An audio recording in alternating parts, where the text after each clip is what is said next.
tardes.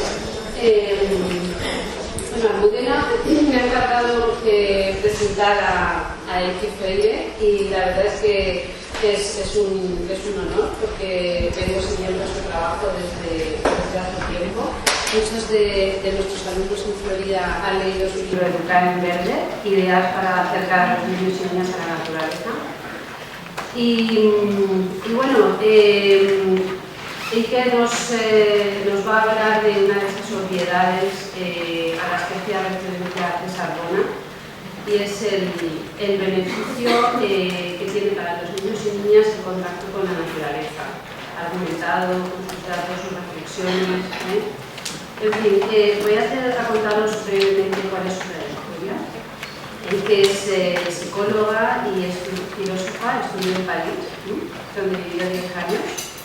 Allí trabajó para la administración francesa en el Instituto de Educación Permanente de París y se especializó en innovación educativa. Volvió a España en 1998 y ahí inició su andadura como consultora, periodista y escritora, y desde entonces ha promovido iniciativas para la educación libre y democrática.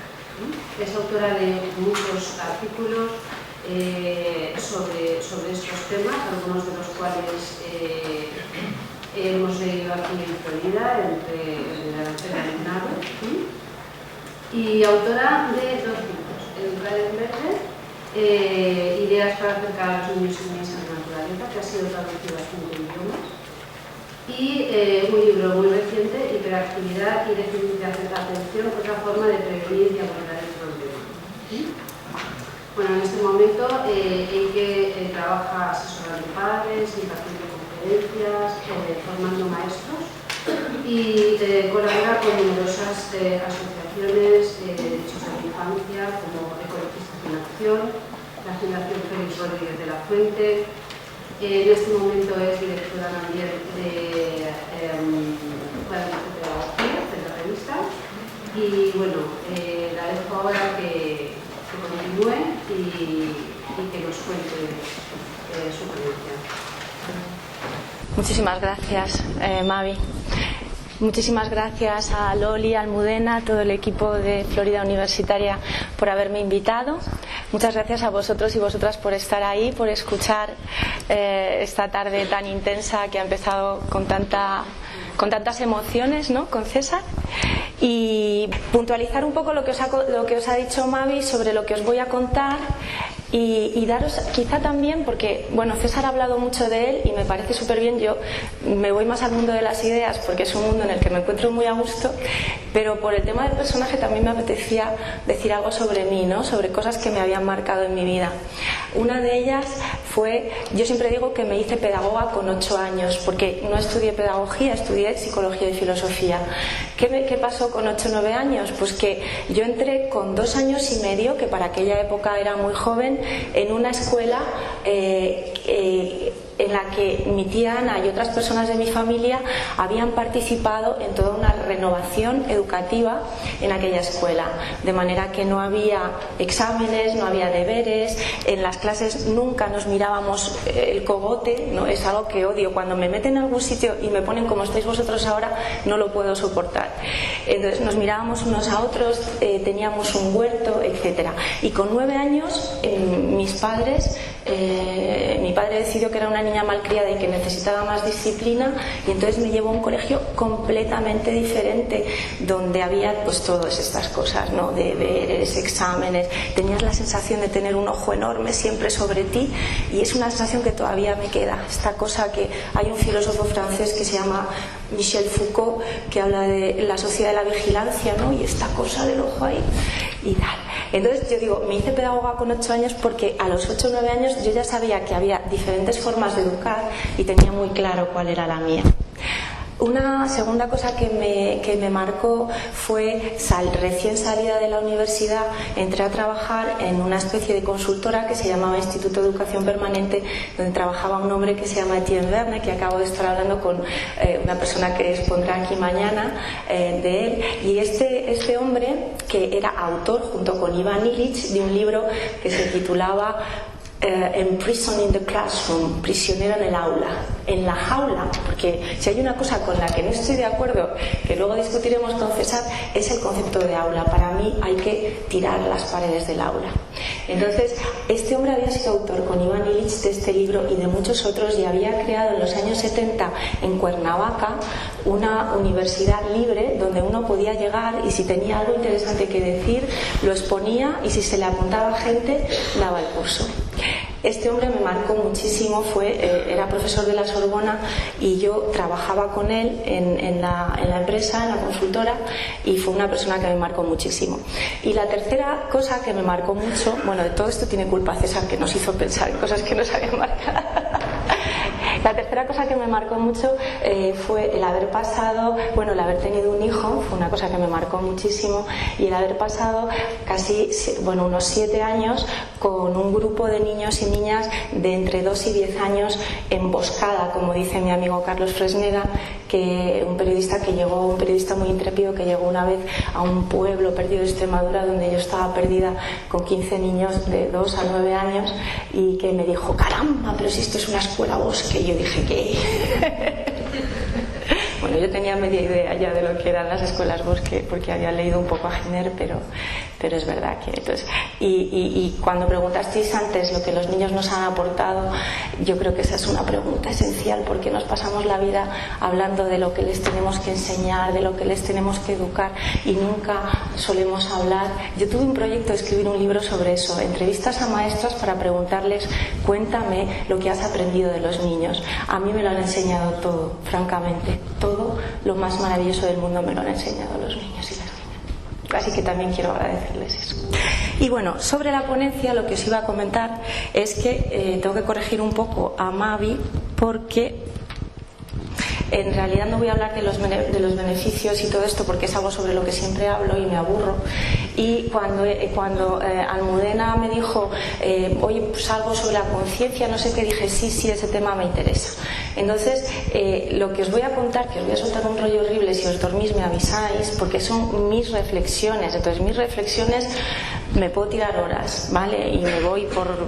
Entonces, si alguien está incómodo, tal, que me pare, y si alguien no entiende nada, que levante la mano, o que se levante, o que levante todo el cuerpo mejor. Y que ya os digo que es un poco mis reflexiones, pero me parece también interesante traeros esto que está tan vivo ahora en mí, ¿no? Estas comeduras de coco mías, sabiendo que tengo un defecto muy grande, y es que siempre miro 30 años por delante de mí. Es una cosa terrible, pero ya lo tengo comprobado. Ahora que tengo 51, tengo comprobado que voy siempre con 30 años de diferencia. Este es el problema. Bueno, entonces he titulado la pequeña charla que os voy a dar el despertar de la conciencia ecológica, o el despertar del indígena, ¿verdad?, que todos llevamos dentro. Un mañana en la luna. Seguramente habéis oído hablar, todos los que estáis aquí, de la crisis ecológica profunda que vivimos. Un autor que a mí me gusta mucho, Jorge Rietzmann, del que hablamos precisamente hoy en la comida, decía: vivimos como si no existiera un mañana, estamos consumiendo el planeta como si no hubiera un mañana.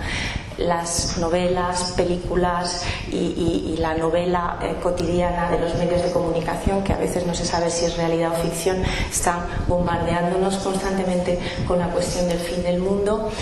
De hecho, incluso es algo religioso, ¿no? Yo he llegado a pensar que es algo religioso. En determinadas religiones es como algo, esa culpa con la que hemos nacido hace que necesitemos el castigo porque somos una especie bárbara. Nuestro querido Stephen Hawking, el famoso astrofísico, está convencido de que en 50, 100 años el problema de la explotación excesiva de recursos, de la destrucción de la biodiversidad, el problema del calentamiento global, ahora llamado cambio climático, harán que ya no podamos vivir en este planeta, lo habremos agotado, y tendremos que plantearnos irnos a vivir a Marte o a la Luna, que por cierto ya hay inmobiliarias que, como no pueden especular aquí porque nos han dejado sin un duro, están especulando con hacerte una casita en Marte donde ya se ha encontrado agua y ya se sabe cómo fabricar cemento, con una mezcla de sulfuro y tierra marciana. Vale. La pregunta que yo me hago es, ¿será posible eso de que vivamos en la Luna, tal y como somos? Y la respuesta es que en la configuración actual que tenemos me parece muy difícil, y luego os cuento por qué. Paralelamente a toda esta crisis ambiental global, tenemos también problemas de salud y de bienestar muy grandes en nosotros mismos. Es curioso como los problemas del planeta y los problemas de salud y de bienestar humano van ligados, por alguna razón será. Y en el caso concreto de los niños, y esto es sobre lo que yo he hablado muchísimo estos últimos 7 años, hay una serie de trastornos que obviamente se puede hipotetizar, se puede uno plantear que proceden de un ambiente que no es saludable para los niños y las niñas, tanto si hablamos, por ejemplo, de problemas respiratorios, problemas de asma, miopía. Yo nunca había visto tantos niños con gafas. A lo mejor es que en mi época no había gafas para niños, sí que las había porque yo tenía, pero es que ahora es que casi todos los niños y las niñas llevan gafas, o sea, un montón.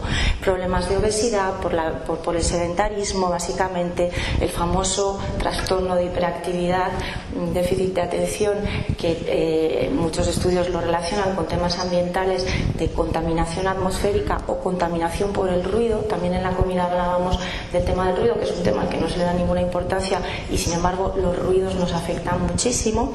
Problemas de comportamiento, de depresión. O sea, cuando te pones a mirar los trastornos que hoy en día aquejan a la infancia, dices, no puede ser. O sea, los seres que llegan a la vida con toda esa fuerza, ¿verdad? Y que tengan tantos trastornos, tantos problemas, y ya no hablo de los trastornos de aprendizaje. A veces llegas a un aula y aquello parece una colección de monstruosidades, porque el que no tiene no sé qué, tiene dislexia, tiene espectro autista, o los trastornos estos generales que ya no se sabe ni qué son, los TGDs estos, ¿no? La cuestión que yo planteaba es que no creo que sea posible desde el punto de vista de la psicología ambiental y de los estudios que podamos en nuestra configuración actual plantearnos una vida en la Luna. La naturaleza y nosotros estamos demasiado unidos, tenemos una conexión demasiado fuerte como para que sin ningún tipo podamos realmente vivir en otro lugar sin ningún tipo de trastorno. El otro día leía a la famosa Jane Goodall, no sé si la conocéis, esta mujer que trabajaba con chimpancés y hablaba de un simio que habían metido para hacer unas experimentaciones en una cápsula espacial, y el estrés que se pilló fue horrible. A mí me pasa cuando me subo en el coche, o sea, yo voy en el coche a 120 y voy con un estrés terrible. O sea, un simio, que es lo que somos al final, que nuestro cuerpo no está preparado para vivir a esas velocidades en esos lugares inhóspitos. Pero sí que es verdad que últimamente leyendo, me encanta la ciencia ficción, pero es que la ciencia ficción cada vez es más realidad ficción. A este señor que se llama Kurzweil, que es el ingeniero director de Google, él dice que dentro de 20 o 30 años seremos inmortales gracias a la tecnología, que podremos hacer una copia de seguridad de nuestro cerebro en Google y una serie de cosas cuenta. Y entonces hay toda una línea de personas que ya están hablando del transhumano, ¿verdad? Es decir, de la imbricación del ser humano con la tecnología, y del posthumano, o sea, ya de una evolución en la que ya dejaríamos de ser humanos. La cuestión que yo me planteo es, ¿no estaría mal que habláramos sobre esto y que dijéramos, realmente queremos esto para nosotros? ¿Qué es lo que nos vamos a perder por el camino, ¿no? Con esta hibridación, con la tecnología que se nos plantea como la alternativa? Es verdad que comentábamos que frente a esta crisis ecológica global en la que parece que no tenemos posibilidades de hacer nada, resulta que parece que estamos esperando, hay un mesianismo relacionado con la tecnología, que es que parece que estamos esperando que en algún momento la tecnología va a encontrar la solución y nos va a salvar. Pero bueno, mientras tanto, los educadores no tenemos todavía robots en las escuelas, tenemos niños y niñas normales. Y el otro día, visitando una exposición muy bonita que han hecho en Madrid, en la Institución Libre de Enseñanza, sobre Francisco Giner de los Ríos, que sabéis que hace 100 años que murió este año. Es una exposición que os recomiendo muchísimo, porque realmente es una figura que los educadores españoles tenemos que rescatar. Un hombre interesantísimo, y una de las de las líneas de trabajo que tenía la ILE, la Institución Libre de Enseñanza, eran las misiones pedagógicas. Y nos preguntábamos, Jaume Carbonell y yo, visitando la exposición, ¿cuál sería la misión pedagógica hoy? Bueno, en el contexto, ecológico en el que vivimos, podemos pensar que una de las misiones de la pedagogía hoy, del educador, del pedagogo, sería el ayudar a desarrollar una conciencia ecológica, ¿verdad? Que es justamente el título de la ponencia que me propusieron aquí las compañeras de Florida Universitaria. La verdad es que, fijaos, siglos de reflexión filosófica y de investigación científica sobre lo que es la conciencia. Yo voy a intentar resumíroslo en una diapositiva. Fijaos si soy osada, esto ya va a ser osadía plena, pero bueno. ¿Qué es la conciencia? Bueno, pues una de las definiciones así muy para andar por casa que todo el mundo puede encontrar en Google es que la conciencia es la capacidad de reflexión de un sujeto, un yo, un individuo, ¿verdad?, sobre sí mismo y sobre su entorno, ¿vale? Entonces, cuando hablamos del entorno, hay muchísimos entornos, ¿verdad? Hay el entorno familiar, el social, el cultural, el natural, etcétera. Cuando hablamos de sujeto, hay muchos aspectos sobre los cuales el sujeto puede reflexionar sobre sí mismo, ¿no? Es una capacidad de conocerse, de autoconocimiento, de conocerse a sí mismo y al entorno, de reflexionar sobre sí mismo y sobre el entorno. La gente de la Gestalt habla de darse cuenta, ¿no? La conciencia es un darse cuenta de las cosas. Entonces puede ser tu cuerpo, tus sensaciones, tus emociones, tus creencias, tus actos, etcétera. Vale, para situar. Ahora, donde se complican las cosas es que, según los investigadores, la conciencia en los seres humanos no es innata, sino que es en un porcentaje muy alto aprendida. Esto quiere decir que la recibimos culturalmente. El tipo de conciencia y la manera, la forma que presenta la conciencia tiene que ver con una cultura. De tal manera que el entorno influencia al sujeto en esa conciencia que tiene de sí mismo y del propio entorno. Y en función de eso también el sujeto elige dentro del entorno qué aspectos son entorno, cuáles no, cuáles están más cerca y cuáles están más lejos. De modo que la conciencia de alguna manera está trabajando en esa relación entre el sujeto y su entorno. El tema de los entornos es un tema de pedagogía crucial.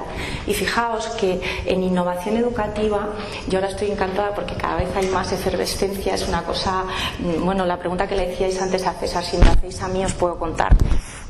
O sea, hay muchísima efervescencia, y una de las cosas bonitas que reflexionando con maestras comentamos es que el maestro, el educador hoy en día, es un arquitecto de espacios, es un diseñador de entornos, porque el ser humano crece, se desarrolla y aprende en interacción con un entorno. Siempre hay otra cosa ahí, y es lo bonito, ¿no? Entonces, ¿qué cosas son las que circulan, verdad, entre ese sujeto y ese entorno? Pues, por ejemplo, una de las cosas que circulan son ideas. Y si ahora me permitís que elija simplemente una parte de este entorno que yo os he dibujado tan amplio y que me centre en lo que sería el entorno natural, por ejemplo, y que me centre en nuestra tarea como educadores, la circulación de ideas a nivel educativo correspondería a lo que, por ejemplo, un enfoque de la educación ambiental hace para decir, bueno, si tenemos problemas ecológicos y queremos que la gente, los niños y las niñas, los adolescentes, las jóvenes desarrollen una conciencia ecológica, lo que tenemos que hacer es ofrecerles ideas sobre ese entorno, cambiar sus ideas, por ejemplo, sobre el entorno, ¿no? Entonces, por ejemplo, si a mí me explican que lo costosísimo que es producir cada vez cartón nuevo, plástico nuevo, etcétera, y lo bien que nos viene a todos, pues reutilizar o reciclar, y me dicen lo que tengo que hacer y cómo está montado, bueno, pues eso son ideas que hacen que yo cambie un poco mis creencias iniciales y que actúe de una determinada manera con más conciencia ecológica, ¿verdad? Entonces, aquí estamos situando de alguna manera la educación ambiental en el ámbito de las ideas abstractas, de los conocimientos, ¿verdad? De las ideas. ¿Qué problema tiene este enfoque? Bueno, pues hay un educador canadiense que se llama David Sobel que dijo, perdona, pero con los niños esto no funciona. ¿Por qué? Primero, porque está comprobado que un niño y una niña realmente no desarrolla completamente su cerebro, digamos, su cerebro frontal, la parte, el lóbulo frontal, que es donde se supone que reside la capacidad de abstracción. Como el cerebro humano nacemos tan inmaduros, tarda un montón de años en realmente fijarse. Y en torno a los 12-14 años hay muchas discusiones, es cuando ya esa parte abstracta está completa. Por lo tanto, con un niño y una niña trabajar sobre las ideas, o sea, meterle conocimientos, pues explicarle que el coltán es muy contaminante y además que se extrae en unas condiciones muy malas y que hay gente que está muriendo y tal. Vale, pues a lo mejor con alguien de más de 12, más de 14 te puede ir bien, ¿no? Pero con alguien más pequeño como que no. Y además la crítica de Sobel va más allá y dice, es que esto además provoca una sensación de culpa y puede hacer que la persona desarrolle lo que él llama ecofobia, es decir, que al contrario rechace porque se siente impotente. Y fijaos, el otro día precisamente estuve en la presentación de un libro precioso, un cuento para niños, pero que desgraciadamente caía en este tema y yo estaba ahí como incómoda porque esta cosa, y dice Sobel, esto de decirles el mundo está muy mal y hay que salvar la tierra y tú vas a tener que salvarla, ¿no? Imaginaos como educadores que morro. Primero, el niño no es el presente que decía antes César, ¿no? Sino que es un personaje del futuro que además nos va a salvar y nos va a resolver nuestros problemas con la mala conciencia negra que nosotros le echamos encima, ¿no? Porque fíjate qué mal está esto, qué mal. Entonces, claro, yo recuerdo hablar de niños con niños sobre esto y que me decían, ¿qué? ¿Pero tú crees que vamos a poder salvar el planeta con lo mal que lo estáis dejando? Y yo les decía, joder, si es que tenéis razón, es que esto no funciona, ¿no? Entonces tiene sus complicaciones, también tiene su utilidad. Está demostrado que en el caso de querer cambiar conductas tipo, pues eso, aprender a reciclar las basuras, etcétera, cosas un poco más limitadas y tal, funciona. Y también a partir de una cierta edad necesitamos esos conocimientos y necesitamos también más cosas. ¿Qué más cosas? Pues tenemos que circulan entre el sujeto y el entorno y que están en el sujeto y que también están en el entorno, pues los afectos, las emociones. Entonces, en el ámbito de los afectos y las emociones, Sobel dice, tenemos que ayudar a los niños, enseñar a los niños a amar la tierra antes de pedirles que la salven. ¿Qué pasa? Que los niños de hoy están muy alejados de la naturaleza y, como dice también otro autor, se ama aquello con lo que se está en contacto y se cuida aquello que se ama. Entonces no puedes decirle a alguien cuida de esto si resulta que ni siquiera lo conoce ni lo ha visto en su vida. Y hay muchos niños que es que no han visto en su vida, yo qué sé, pues una cabra, una oveja, pues tantas cosas, ¿no? Entonces aquí digamos que en el ámbito de más arriba de las ideas estaría la pedagogía que yo llamo de la sostenibilidad. En este segundo ámbito estaría la pedagogía, que es uno de los ámbitos donde yo trabajo, que llamo la pedagogía de la reconexión. De lo que se trata es de cómo conseguir reconectar al niño, a la niña, pero también al adulto y la adulta. Fijaos que cuando hablamos de niños, una de las cosas que más me molesta de los educadores es que siempre estamos hablando del otro, ¿verdad? Ahora, todo lo que yo diga sobre niños y niñas nos lo aplicamos a nosotras mismas porque también somos, como bien nos ha demostrado César, también somos niños y niñas. Y es que además no podemos producir un cambio en otra persona si no lo hacemos en nosotras mismas. No podemos ayudar a alguien a amar la naturaleza si nosotras mismas no amamos la naturaleza, a estar en contacto con ella si nosotras mismas no lo estamos. Con lo cual, esta pedagogía de la reconexión tiene dos objetivos fundamentales y dos beneficios fundamentales. Uno es que a los niños y las niñas les beneficia en su salud y en su bienestar.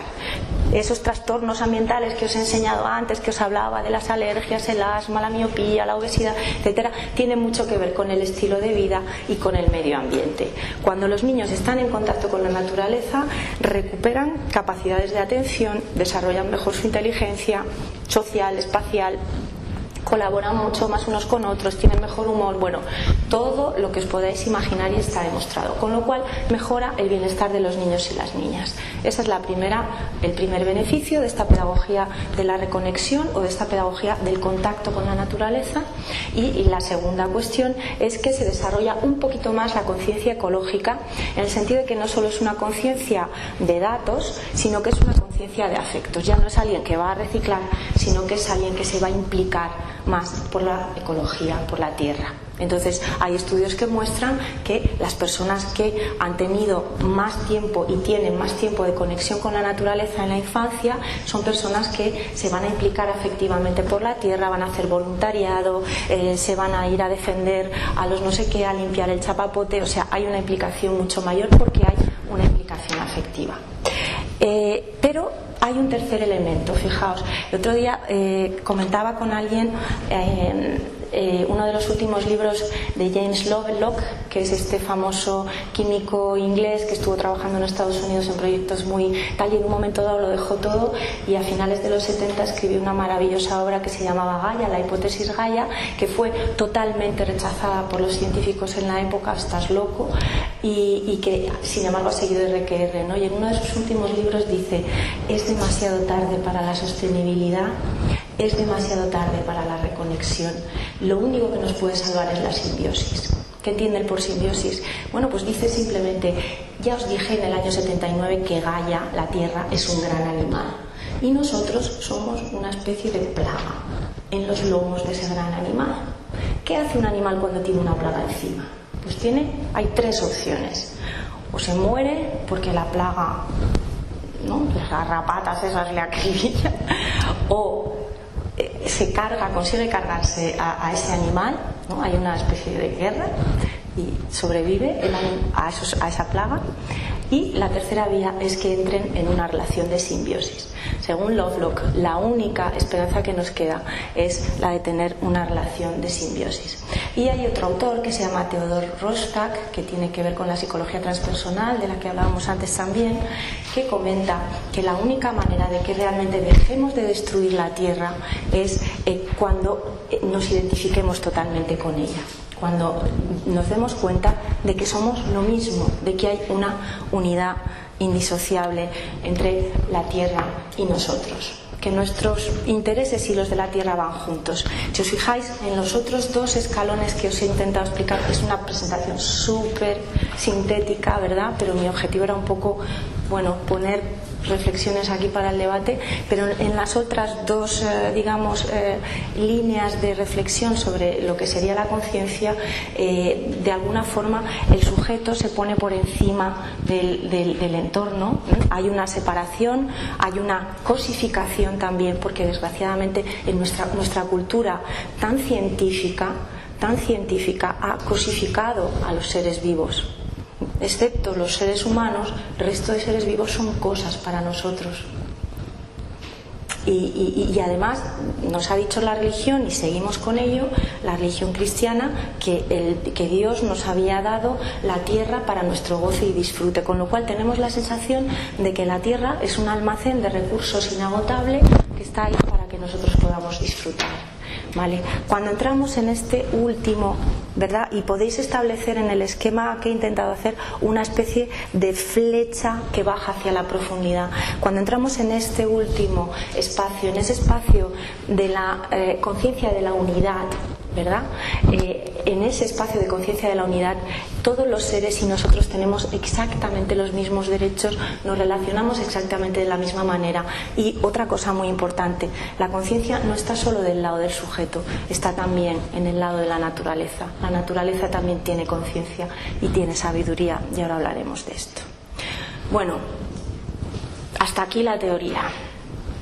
Pero bueno, siguiendo con el asunto de qué misión pedagógica hoy y qué, como decía Giner, qué es, ¿no? Giner decía, la misión del educador es darle a los niños y a las niñas aquello que la sociedad no puede darles. Pues fijaos, esta niña y este niño, pues de los años 40 o 50, fijaos cómo están, ¿eh?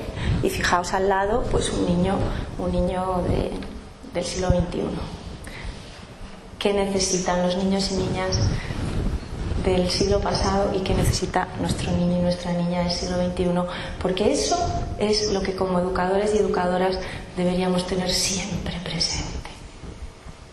Y no esas ideas sobre lo que necesitan aprender que se gestionan y se cuecen en terribles despachos ministeriales por mentes preclaras que no han visto a lo mejor un niño y una niña y desde luego no la han escuchado a lo mejor nunca. Efectivamente, los niños y las niñas de hoy, si veis el empleo del tiempo, el tiempo que pasan en el baño, el tiempo que pasan comiendo con el computador, jugando dentro, en la televisión, en la escuela, una de las cosas que más necesitan los niños y niñas de hoy es el contacto con la naturaleza, eso está clarísimo. Y la idea de unidad, este último escalón que os he puesto abajo, porque es bajando a la profundidad de la psique humana, Rosa, una de las cosas interesantes que dice, que yo todavía creo que no la entiendo del todo, es que el inconsciente, hay un inconsciente colectivo que es la naturaleza. La naturaleza es lo que nuestra cultura tiene reprimido. El contacto con la naturaleza es lo que en nuestra cultura tenemos reprimido. Y así como en el nivel del corazón hay un biólogo muy interesante, Edward Wilson, que habla de la biofilia y de cómo todo ser humano viene a la Tierra con un amor por la vida, y esto es algo que la ciencia no ha comprobado, pero es una hipótesis también, pero que es verdad que es un amor que no es para nada altruista, que es muy egoísta, porque dependemos unos de otros, dependemos del planeta unos de otros.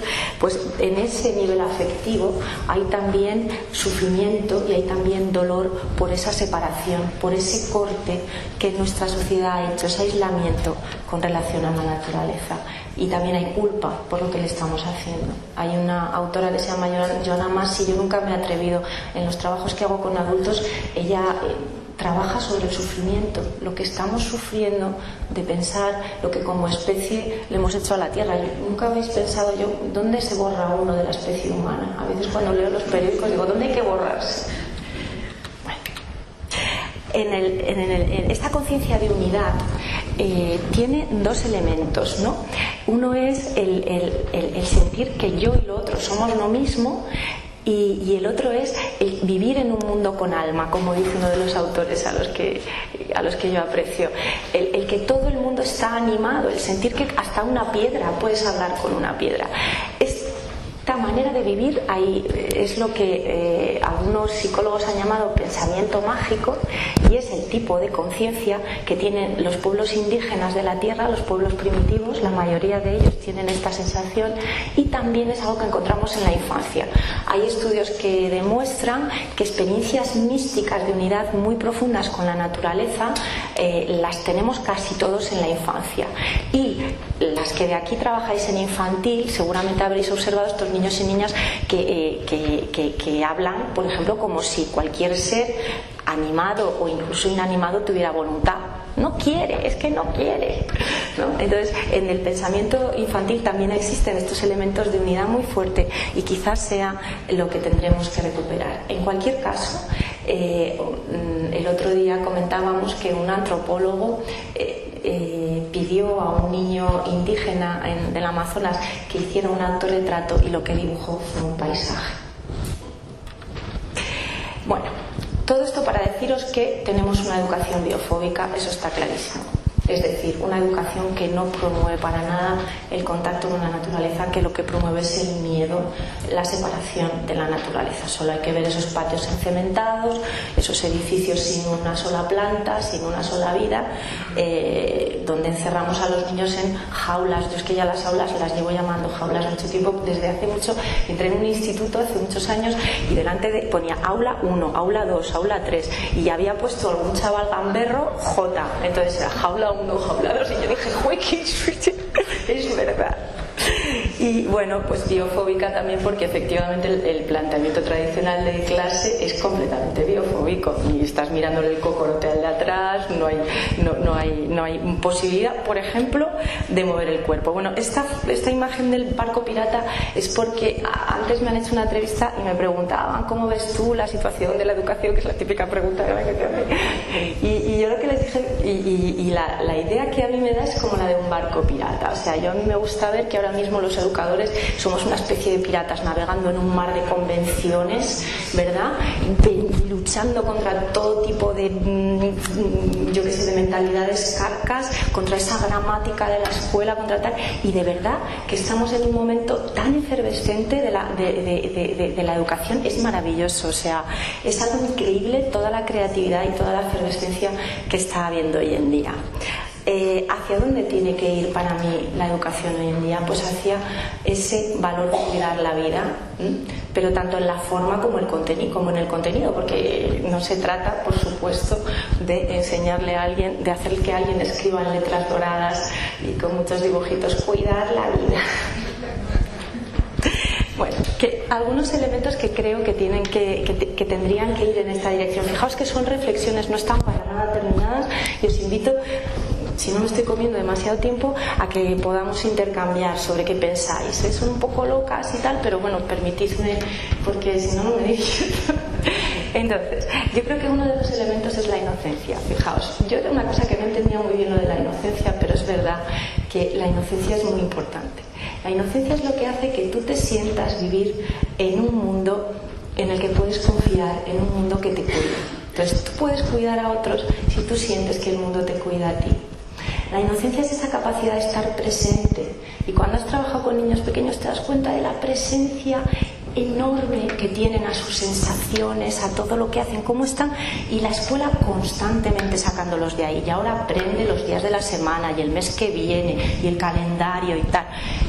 Y los estamos constantemente sacando de esa presencia que tiene que ver con la inocencia, porque la inocencia es estar abierto a lo que viene aquí y ahora, en este momento presente.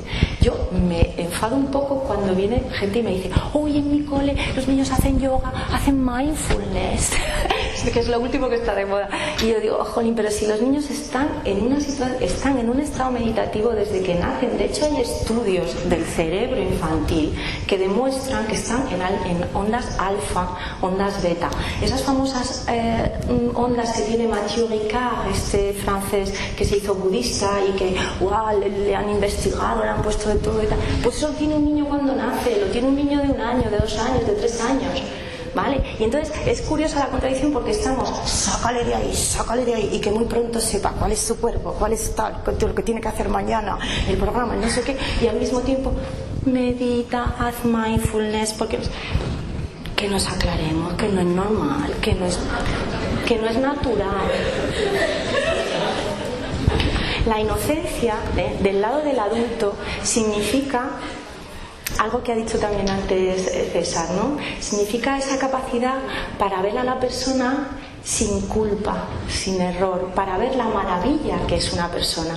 Y fijaos que en trabajos que hago con educadores y con maestros, uno de los trabajos que suelo hacer es, por ejemplo, observar el juego de los niños. A veces es una cosa que a veces digo: uy, éticamente no sé si estoy, pues hago talleres familiares, vienen educadores, vienen padres y tal, y entonces una de las cosas que hacemos a veces es observar el juego de los niños.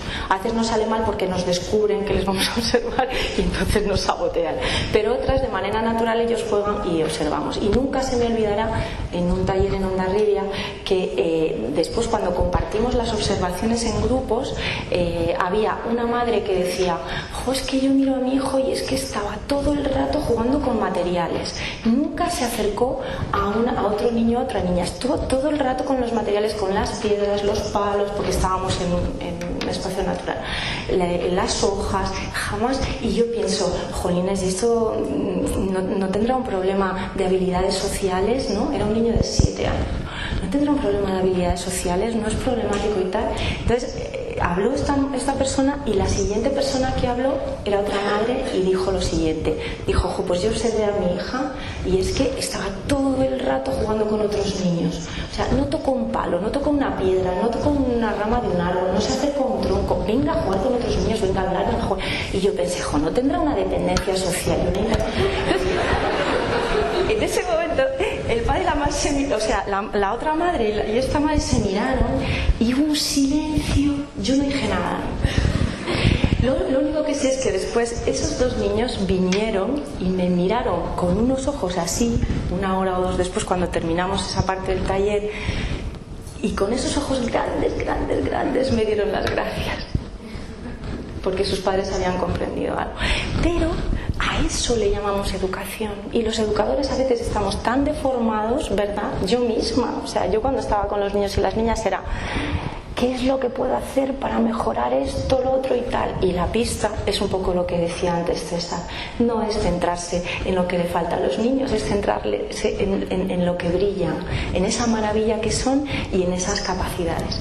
Tengo un amigo especialista en educación democrática que se llama Jacob Hedge, que rompe totalmente, cuando te explica, rompe totalmente la idea de currículo.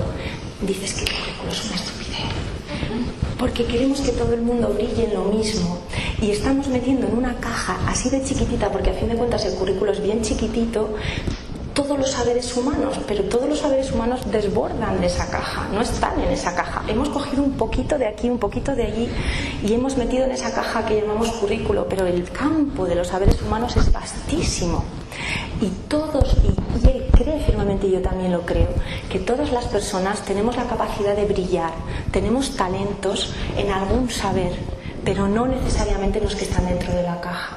Entonces, constriñendo de esa manera el currículo, estamos impidiendo que muchos niños y niñas puedan brillar en otras cosas que no son necesariamente eso. Una educación natural que contemple la naturaleza, que quiera desarrollar esa conciencia ecológica, tiene que relacionarse ecológicamente también con el ser humano. Otra cuestión es la sabiduría innata. Las escuelas están empeñadas en llenarnos la cabeza de conocimientos, pero sin embargo destruyen la sabiduría con la que viene todo ser humano al planeta Tierra. Esa sabiduría que hace que cuando te cortas o te haces un rasguño, la herida se cicatriza sola, o la que hace que respires en cada momento sin que la conciencia intervenga, o que hagas la digestión, o que un bebé de meses tome exactamente la cantidad y el tipo de leche que necesita para su desarrollo, sin que ningún pediatra le haya explicado nada, simplemente variando la frecuencia y la duración de las tetadas, consigue exactamente la composición de la leche que necesita en cada momento de su desarrollo. Esa sabiduría innata es la que hace que los seres humanos vengamos al mundo con una capacidad de autorregularnos y de autoeducarnos, y que sobre todo en los primeros años de la vida se manifiesta a través del juego espontáneo. Y esa sabiduría, la que realmente no se expresa con conocimientos, sino que es algo muy íntimo y que compartimos con los árboles, con la tierra, con los animales, es la sabiduría de la vida. Esa sabiduría es la que la escuela entierra para llenarla de conocimientos. Hay que recuperar esa sabiduría innata, porque todos los seres humanos la tenemos. El tercer elemento es el corazón. Es el trabajo que ya se viene hablando mucho de educación emocional. Yo a veces me asusto cuando veo la educación emocional, que consiste en enseñarle a un niño de 4 años una cara así y una cara así, y decirle esto es contento y esto es triste, y me parece terrible. La educación emocional no puede ser un taller, no puede ser una asignatura, y tampoco puede ser un proyecto. La educación emocional tiene que ser todos los días y totalmente integrada en la actividad cotidiana, y ese es lo importante. Esa educación emocional y ese trabajo sobre la sabiduría tiene que ver con el corazón. Fijaos, las últimas investigaciones demuestran que el corazón tiene más de 40.000 neuronas, que hay una inteligencia en el corazón, que es el órgano del cuerpo que envía más información al cerebro y recibe menos, que es un potente emisor electromagnético que está conectado con el campo electromagnético de la Tierra. Y cuando estamos en la naturaleza, y sobre todo si vamos descalzos, hacemos así como una conexión a nivel electromagnético brutal de ese campo que sale del corazón y que va, algunos dicen que 3,5 metros alrededor de nuestro cuerpo. Esa sabiduría del corazón es la que hace que, ¿no?, aquello que decimos de tengo una corazonada, la que hace que sepas sin argumentos, sin explicaciones, sin excusas, sin nada, lo sabes, y es súper importante en la vida. Bueno, vamos a cosas más concretas. Hasta ahí eran como también grandes ideas. ¿Qué cosas concretas se puede hacer en la escuela? Pues lo primero es liberar el cuerpo y el movimiento.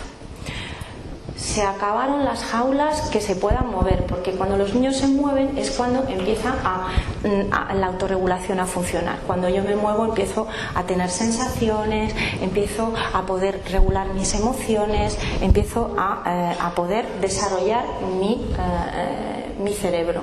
Está comprobado que todo el sistema nervioso en general, tanto autónomo como el central, se desarrolla en el ser humano a través del movimiento, ¿vale? Si muchos niños y niñas, si las que ya estáis trabajando me lo confirmaréis o no, llegan a infantil, por ejemplo, hoy en día con problemas de motricidad, es precisamente porque los niños de hoy no se mueven, es que no se mueven, se pasan muchísimo tiempo sentados. Fijaos una solución que dan los americanos al problema para construir un mejor cerebro.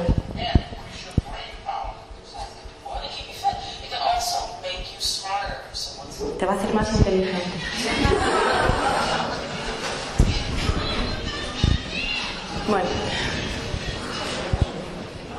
Bueno, lo demás no tiene mucho interés porque son alumnos y maestras diciendo lo bien que están, ¿no? Obviamente hay un problema con el movimiento y la solución es... Vale,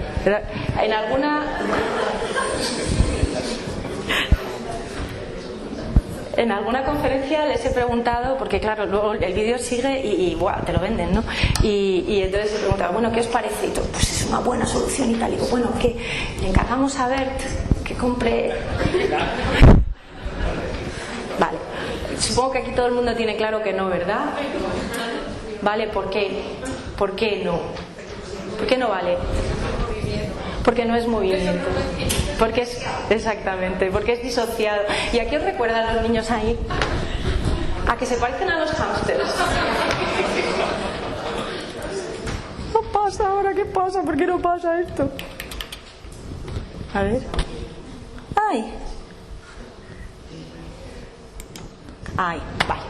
Bueno, en relación con el movimiento está la sensibilidad, ¿vale? La sensibilidad es que generalmente nos movemos para sentir algo, para tocarlo, para olerlo, y todos los sentidos, que algunos dicen que tenemos 5, otros 7 y otros 11, pues son también, se desarrollan también muchísimo en contacto con la naturaleza y no en contacto con abstracciones y cosas que no tienen mucho interés a nivel sensorial como las que suele haber dentro de las escuelas. Entonces hay un trabajo muy grande en las escuelas, uno, para que los niños se puedan mover, fuera, tirar los muros del aula, 2, para que los niños puedan sentir, ¿vale? Porque una ficha, me acuerdo una maestra hace tiempo de aquí, creo que era de aquí de Valencia, que me decía, mira, y que estaba tan harta de que pintarrajearan los pollitos, que un día dije, bueno, voy a llevar un pollito a clase y ya está, me caraqueleo con el pollito, ¿no? Pero por lo menos los niños pudieron oler un pollito, ver un pollito, tocar un pollito, sentir un pollito, sensibilidad, y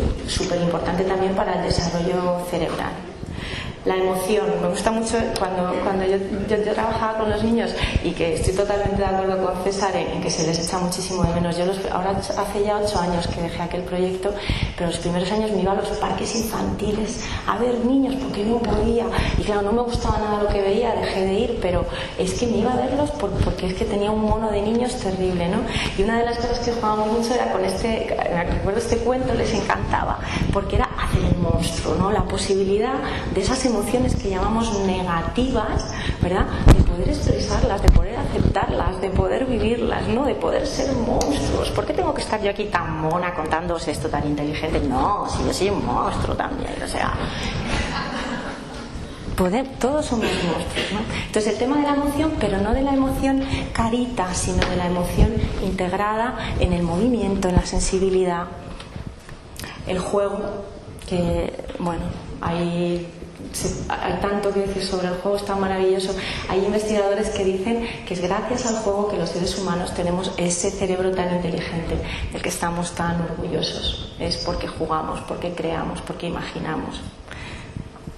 Y el juego aúna estos elementos, ¿no? Aúna la emoción, aúna la sensibilidad y aúna el movimiento. Movimiento, sensibilidad y emoción igual juego.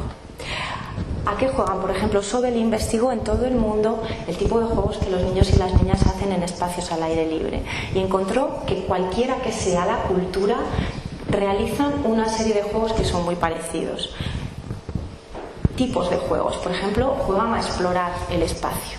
La exploración del espacio es fundamental. Quiero decir, cuando las sociedades aquellas de cazadores-recolectores llegaban a un lugar nuevo, era una cosa muy importante ver todo lo que había alrededor para saber qué peligros había, un poco delimitar los límites de ese territorio en el que se iban a mover y tal.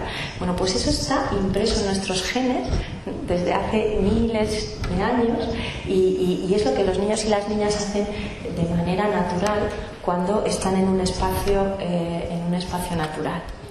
También toman riesgos. Esta niña se había puesto el guante precisamente en el lado contrario, en la mano contraria. Estaba muy contenta porque había seguido las reglas, pero otra cosa que hace son refugios, cómo combinan el refugio, que es donde yo me siento seguro, donde yo puedo descansar, y la exploración, ¿no? Tareas de supervivencia, les encanta todo lo que tiene que ver pues con pescar, cazar, hacer fuego. Crean cosas preciosas también, utilizando su sensibilidad, su emoción. Establecen alianzas con animales, que son sus amigos, los animales totémicos de las tribus. A veces están en silencio, a veces se aburren. Y últimamente voy por ahí diciendo, es que es muy bueno que los niños se aburran, porque es precisamente desde el punto de vista de la neurociencia es el momento en el que el cerebro está más activo, paradójicamente. No sé si lo habéis leído, hay algunas investigaciones por ahí que lo demuestran, ¿no? Porque de alguna forma todos los datos que hemos recibido, cuando estamos quietos, el cerebro está conexionándolo todo, ¿no? Conexionando todo lo que entra por los diferentes sentidos, la propiocepción, que es otro sentido muy importante, etcétera, y ahí es donde está. Y resulta que lo típico es que pues un niño esté como ensimismado y una adulta llegue y le diga, ¿tú qué haces? Venga, ponte a hacer los deberes. Entonces, respetar esos momentos de silencio y esos ritmos desde la sabiduría innata de los niños y las niñas, permitirles esa capacidad de asombro que viene de la inocencia, porque es cuando nos sentimos inocentes, cuando nos sentimos seguros en el mundo, cuando sentimos que no hay culpa, que no hay pecado. Es ahí cuando podemos ver lo maravilloso que es la vida, porque la vida es verdaderamente maravillosa. Y precisamente de esa capacidad de asombro está comprobado que viene el interés por la ciencia, el arte, etcétera. Hay estudios, Raquel Carson, por ejemplo, ha hecho estudios biográficos con grandes científicos, grandes creadores, y ha llegado a la conclusión de que estas personas estaban marcadas por esos momentos de conexión fuerte con la naturaleza y de asombro, y que era un poco esos momentos a los que volvían como la fuente de su inspiración. Y luego, pues la comunidad, que es muy importante, que está comprobado que cuando los niños pueden relacionarse libremente, incluso mezclando las edades. Yo a veces hablo mucho de la manada, de la importancia de la manada, que es tan bonita porque hace que los niños que son un poco más mayores pueden desarrollar la responsabilidad, afianzar conocimientos enseñándolos a otros, desarrollar todo lo que tiene que ver con el cuidado de otros, y los niños pequeños se sienten arropados por modelos que son mucho más cercanos que un adulto. Tengo un buen amigo, un gran educador inglés al que quiero muchísimo, que llegó un momento en que dijo, yo ya me siento demasiado mayor para trabajar con niños, tengo que dejar paso a las otras generaciones porque ya me siento como muy alejado. Trabajaba con adolescentes sobre todo, pero los niños y las niñas, o sea, yo cuando oigo pues eso, cosas como las cosas que se están haciendo de meter 21 niños de 4 años, una maestra de infantil con 21 niños de 4 años, pues para volverse loca, o sea, que es para volverse loca. En cambio, si hacemos grupos de edades, en vez de pensar que se van a hacer daño, que es lo que se piensa en todo lo que se van a aportar. Hay investigaciones, hay una chica brasileña que estuvo trabajando en Congo y en sociedades así tradicionales, cuando les preguntas a los padres o a las familias quién es la mejor persona para cuidar de los niños pequeños, te dicen sus hermanos mayores, y así es como siempre se hizo también en nuestra cultura hace muchísimos años. Y ahora de pronto resulta que hay un niño un poco más mayor jugando con otro niño y ya llega por ahí un adulto, ¡ay, que le va a hacer daño! ¡Ay, que le va! Entonces, ¿qué pasa? Les estamos impidiendo esa posibilidad de sentirse responsables. Y luego en la noción de comunidad está comprobado que cuando los niños pueden estar libremente relacionándose, desarrollan mucho más los lazos, se sienten más a gusto, tienen menos estrés, se sienten más confiados. ¿Por qué? Porque el ser humano es un animal de manada, no ha nacido para estar sentado en un pupitre, ha nacido para estar en relación, y en relación también con su corte, ¿no? Con su grupo de edad. Bueno, esto sería, por ejemplo, un patio, porque ahora os voy a dar cosas concretas que se están haciendo en este sentido. Educar en Verde se publicó en 2011 y desde entonces han florecido innumerables iniciativas de escuelas en la naturaleza y en concreto en los bosques. Desgraciadamente muchas de ellas se refieren a experiencias nórdicas, cuando hemos tenido aquí en España escuelas bosque de la Institución Libre de Enseñanza en Madrid y en Barcelona y en otros lugares. Y es una línea, ¿no? Sobre todo trabajando en infantil, creo que es una línea muy interesante, porque francamente los niños y las niñas que pueden estar en esa primera etapa de infantil al aire libre están más sanos, están más felices, se desarrollan mejor, etcétera. Pero también es cierto que incluso en países donde este tipo de pedagogías están muy desarrolladas, esto afecta a un 15% de los niños, ¿no? No todos los niños tienen cerca de casa un bosque, ni una mamá que sea capaz. Yo una de las crisis que tuve cuando estaba con los niños en el bosque es que tenía un niño que sus padres hacían 1 hora en coche para traerle a la escuela bosque, y yo dije, mira, que esto no es sostenible. Entonces hay toda una línea muy importante ahora de transformación de los espacios escolares, de transformación de patios, que se están convirtiendo de esos espacios vacíos donde los niños pasan, según un estudio, 574 horas al año, ¿verdad?, en un espacio vacío, o como mucho con una cancha para jugar al fútbol, que como no te guste jugar al fútbol lo tienes claro. Pues de eso, unas transformaciones en jardines, donde se puede investigar, se puede uno esconder, se puede estar con los amiguitos, puede hacer diferentes tipos de cosas, ver bichos, hacer construcción, en fin, hay 1.000.000 de posibilidades que la naturaleza nos ofrece: jardines, huertos, pequeños bosques, pequeñas granjas, donde los niños pueden otra vez desarrollar esta responsabilidad, esta conexión con los animales, etcétera. Y curiosamente eso está haciendo que caigan también las paredes de las aulas. Entonces, tanto en infantil como en primaria hay muchísimas experiencias ahora mismo en este país y en otros, pero en este, y estoy muy orgullosa de haber contribuido, aunque hubiera sido con un solo granito de arena, a esta eclosión que es maravillosa, y en la que los niños pueden de alguna manera deambular de las aulas al patio, del patio a las aulas están abiertas, tienen materiales más naturales, más concretos, mucha menos abstracción, mucho menos discurso, mucho menos rollo como el que os estoy soltando yo ahora, algo mucho más concreto, mucho más orgánico, y donde pueden evolucionar. Salidas a los entornos naturales, cercanos y no tan cercanos, excursiones, con muchísima documentación en la que los niños y las niñas después trabajan antes del viaje, trabajan durante, trabajan después, y son realmente los protagonistas de su aprendizaje, y una educación pues mucho más natural y mucho más orgánica, que seguramente dará algunos pasos hacia esa conciencia ecológica profunda que necesitamos para poder salvarnos, porque el planeta seguirá viviendo. Muchísimas gracias.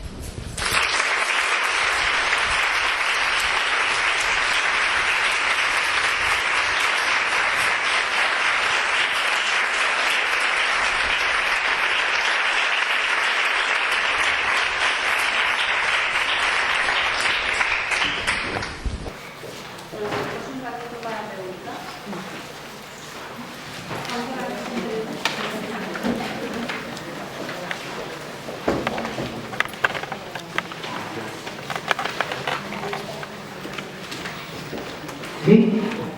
Gracias. Me llamo Florent Pasquier y quiero decir que no está loca nada. No está loca, porque a preguntar si pensamos que está loca. No, porque mañana voy a mostrar los fundamentos teóricos de la ciencia que apoyan lo que ha decidido esta noche. Gracias. Sí, yo cuando leí el programa fue una de las... Intentaré venir mañana porque me interesa mucho lo que puede contar.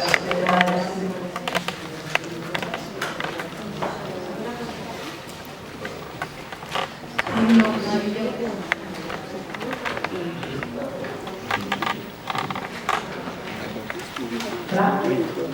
yo esta, más que una pregunta, quería darte las gracias porque por muchas cosas, ¿no? Por el concepto de escuela bosque, por el concepto de bibliofóbico, que creo que en mi campo, en la iniciación a la lectura, también existe la lectofobia y bueno, muchas cosas, pero me recuerda un poco tu discurso a un libro que no le tengo mucha devoción, o no quiero tenerle devoción, pero en realidad sí, que es Mujeres que corren con los lobos, de Nicola Estés, y cómo explica que cómo las mujeres estamos muy lejos de todos los instintos naturales, o sea, un poco el proceso de la historia del feminismo, ¿no? Nos ha alejado un poco intelectualmente de nuestros orígenes, ¿no? Y creo que yo me siento una generación mucho más insana que mi madre, por ejemplo, que tiene 80 años, y el otro día me contaba que ella, antes de ir a trabajar, de la cabra sacaba la leche caliente y desayunaba eso, ¿no? Cuando yo he sido una niña de democracia con tetablín, ¿no? Entonces, efectivamente, es verdad, ¿no? Los niños, pero también los adultos, nos hemos alejado, no solamente las mujeres, los niños, estamos todos muy lejos de esa sabiduría o de ese pensamiento mágico, ¿no? Que casi parece un concepto de Gabriel García Márquez y es algo real, ¿no? Entonces es maravilloso. Así es que quería darte las gracias, porque creo que nos hace reflexionar también sobre qué lugar ocupamos en el mundo, ¿no? Y cuánto cemento pateamos a lo largo de nuestra vida también. Gracias. Gracias a ti.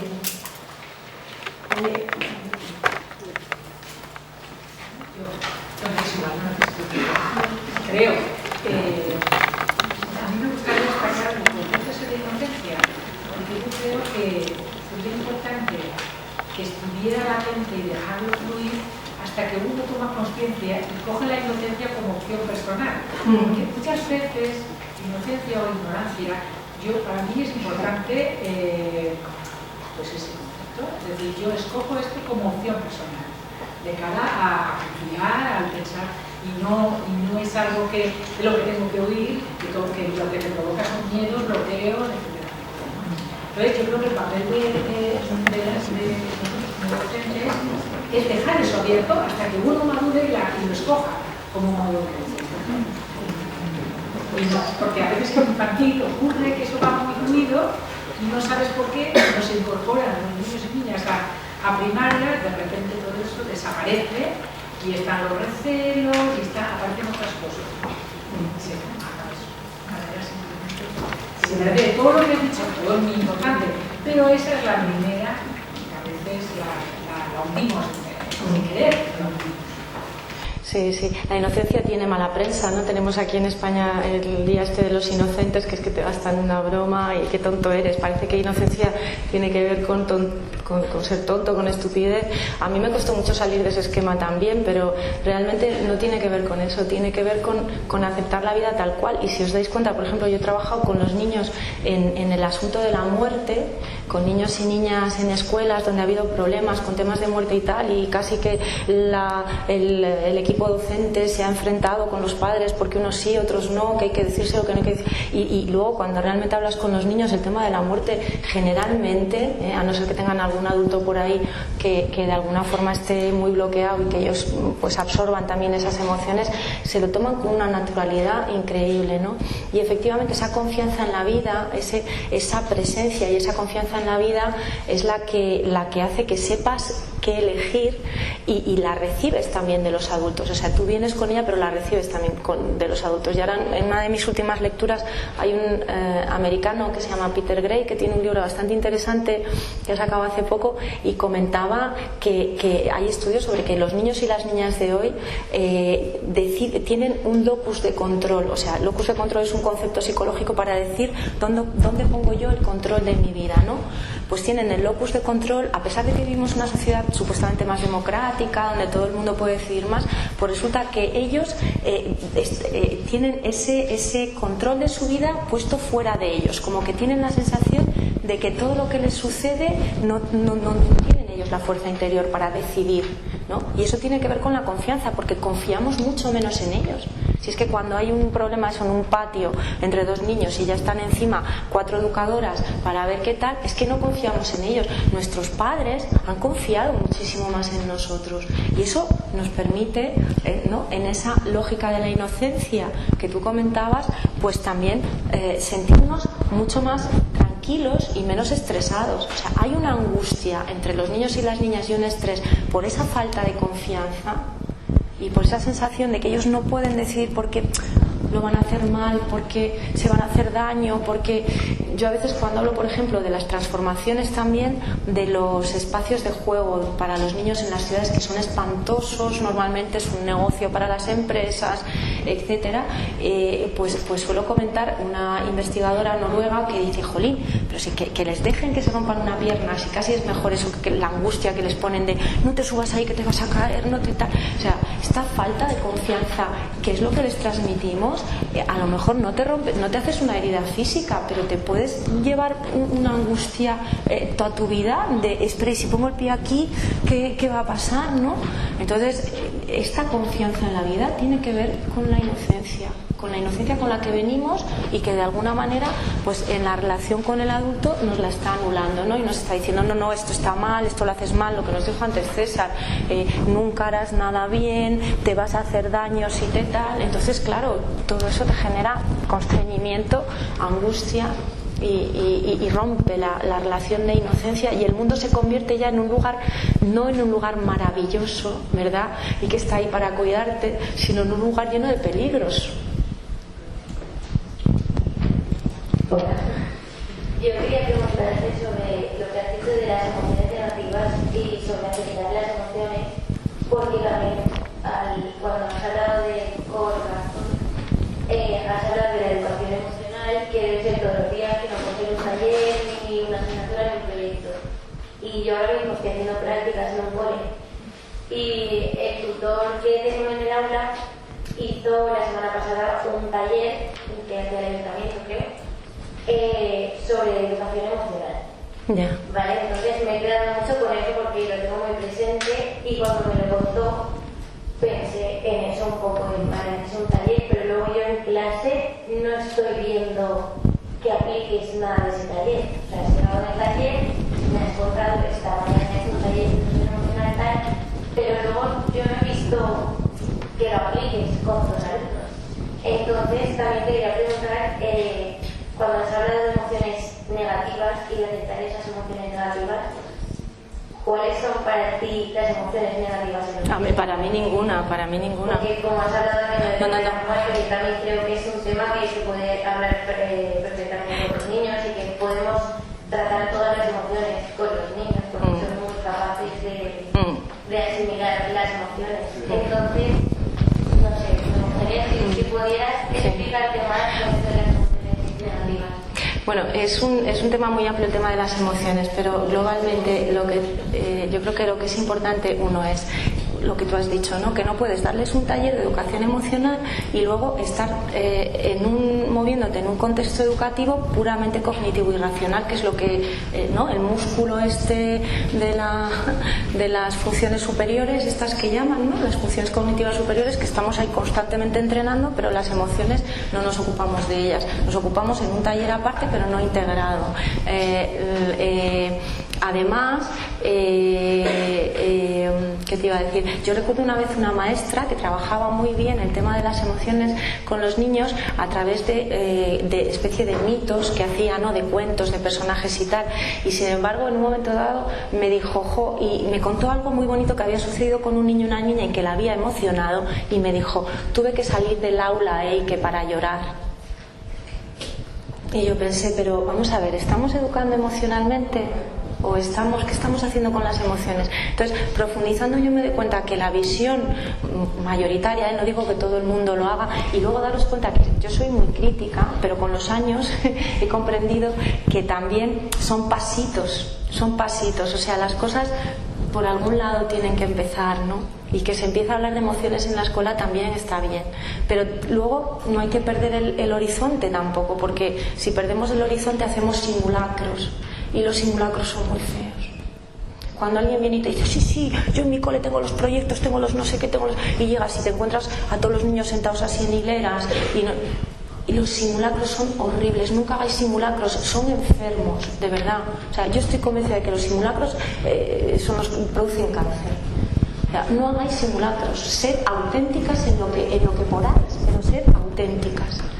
Entonces, el tema de las emociones, yo me he dado cuenta de que se tratan sobre todo desde una perspectiva de control emocional.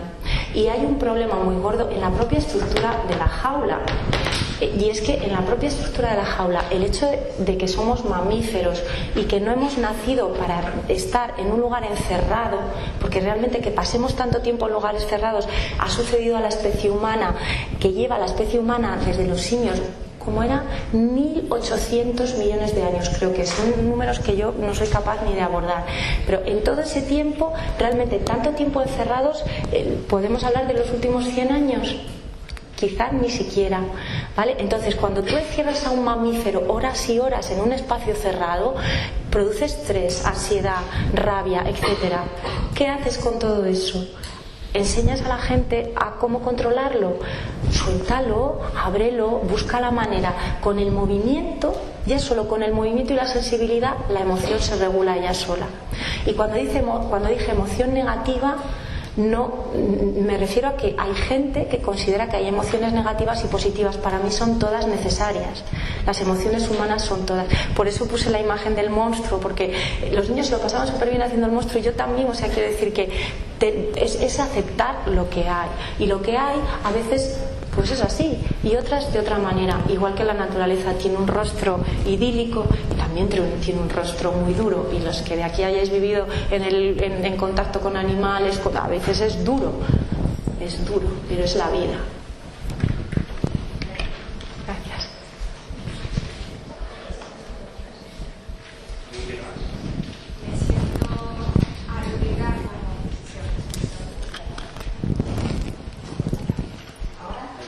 Me siento aludida como diseñadora de jaula, como arquitecta.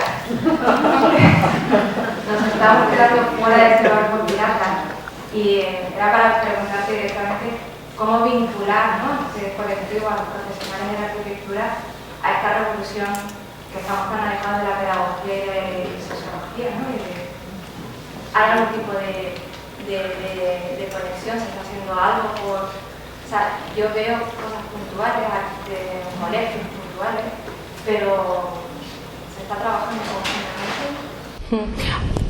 Yo creo que lo que yo conozco, y seguramente lo conoces tú también, hay experiencias muy interesantes en los países nórdicos que últimamente llevan y aquí, por ejemplo, Jesuitas Educación ha sacado hace poco noticias como que había transformado completamente las aulas con lugares de descanso, lugares de materiales, o sea, como espacios como mucho más multidimensionales y tal. A mí la semana que viene precisamente me han invitado en el Matadero en Madrid a unos encuentros que organiza la Escuela Superior de Diseño y Arquitectura de la Complutense, creo que es, bueno, es universitaria, para encontrarme precisamente con arquitectos y hablar de este tema, ¿no? De cómo transformar la escuela también desde los espacios y cómo los arquitectos podéis participar. Y luego hay una línea muy interesante, estábamos hablando en la comida pues de todos estos nuevos arquitectos que han aparecido con la crisis, ¿no?, que ya no saben ni lo que son, porque ya no saben hacer casas, hacen espacios ahí de convivencia, de encuentro, yo que sé, la Plaza La Cebada en Madrid, o pues espacios de estos urbanos que son espacios y ahí trabajan ellos como arquitectos, pero desde otro lugar, ¿no?, mucho más interesante. Yo creo que la arquitectura también está en un momento súper interesante y sois necesarios, porque los espacios son súper importantes.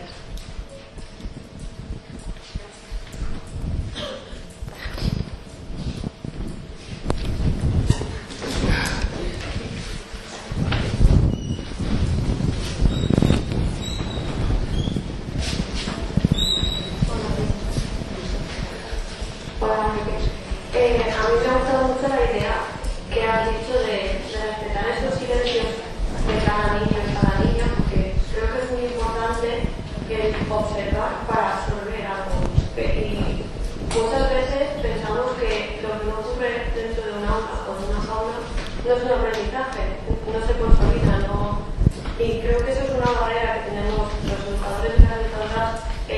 parte de las familias que todavía están muy arraigadas a la educación tradicional.